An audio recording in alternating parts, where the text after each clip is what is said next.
আমাদের সমাজে একটি কথা প্রচলিত আছে, আর তা হলো একজন বেপরদা নারী জাহান্নামে গেলে 4 জন পুরুষকে সঙ্গে নিয়ে জাহান্নামে যাবেন। আর সেই 4 জন পুরুষ হলেন ওই নারীর বাবা, তার স্বামী, তার বড় ছেলে এবং বড় ভাই। আজ আমরা জানার চেষ্টা করব যে কোরআন অথবা হাদিসে এরকম কোনো কথা সত্যি বর্ণিত হয়েছে কিনা। সূরা ফাতিরের 18 নম্বর আয়াতে আমরা দেখতে পাই আল্লাহ সুবহানাহু ওয়া তাআলা ইরশাদ করেছেন, ওয়ালা তাজিরু ওয়াজিরাতুন উযরা উখরা, অর্থাৎ কিয়ামতের দিন কোনো ব্যক্তি অন্য কারোর পাপের বোঝা বহন করবেন না।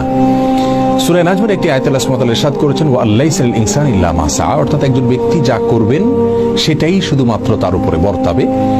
আর তিরমিজির একটি বর্ণনা আমরা দেখতে পাই, রাসূল করিম সাল্লাল্লাহু আলাইহি ওয়াসাল্লাম ইরশাদ করেছেন, আলা লা ইয়াজনি জানিন ইল্লা আলা নাফসি, আলা লা ইয়াজনি জান আলা ওয়ালাদিহি ওয়ালা মাউলুদুন আলা ওয়ালিদিহি, যার অর্থ হলো কোনো ব্যক্তি পাপ করলে সে পাপটা তাকেই শুধুমাত্র পাবে, অন্য কাউকে পাবে না। কারোর পাপের বোঝা তার সন্তানরা বহন করতে হবে না, আর কোনো সন্তানের পাপের বোঝাও কোনো মা বাবা বহন করতে হবে না। এই সমস্ত আয়াত এবং হাদিস থেকে আমরা জানতে পারলাম যে ইসলাম শরীয়তের মৌলিক নীতি হলো প্রত্যেক ব্যক্তি তার পাপের, তার অন্যায়ের বোঝা বহন করবেন, একজন অন্যায়ের বোঝা আরেকজন বহন করবেন না। তাছাড়া একজন বেপরদা নারী তার পর্দাহীনতার কারণে যদি জাহান্নামে যান, তাহলে 4 জন পুরুষকে সঙ্গে নিয়ে জাহান্নামে যাবেন, এরকম কোনো কথা কোরআন অথবা হাদিসের কোনো জায়গায় খুঁজে পাওয়া যায় না। যার কারণে আমরা বলতে পারি যে এটি আমাদের সমাজের প্রচলিত একটি বিষয়, যার কোনো গ্রহণযোগ্য ভিত্তি কোরআন অথবা হাদিস থেকে পাওয়া যায় না। তবে হ্যাঁ, সন্দেহাতীতভাবে প্রত্যেক ব্যক্তিকে আল্লাহ সুবহানাহু ওয়া তাআলা তার অধীনস্থদের সম্পর্কে জিজ্ঞাসাবাদ করবেন।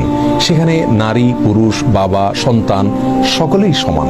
যেমনটি বর্ণিত হয়েছে সহিহ বুখারীতে, রাসূল করিম সাল্লাল্লাহু আলাইহি ওয়াসাল্লাম ইরশাদ করেছেন, আলা কুল্লুকুম রাইন ওয়া কুল্লুকুম মাসউলুন আন রাইয়াতিহি, তোমরা জেনে রাখবে তোমাদের প্রত্যেকটা মানুষ দায়িত্বশীল। তোমাদের প্রত্যেককে আল্লাহ সুবহানাহু ওয়া তাআলা কিয়ামতের ময়দানে জিজ্ঞাসাবাদ করবেন তার অধীনস্থ, তার দায়িত্বে যারা ছিলেন তাদের সম্পর্কে। অর্থাৎ তারা যদি কোনো প্রকার অন্যায় করেন, তারা যদি পাপের পথ মাড়ান, তাহলে ওই ব্যক্তির উচিত হলো তাকে সেখান থেকে বাধা দেওয়া, তাকে সৎ পথে পরিচালিত করা। যদি তিনি তার দায়িত্ব সঠিকভাবে পালন না করেন, আল্লাহ সুবহানাহু ওয়া তাআলার কাছে তাকে জিজ্ঞাসাবাদের মুখোমুখি হতে হবে।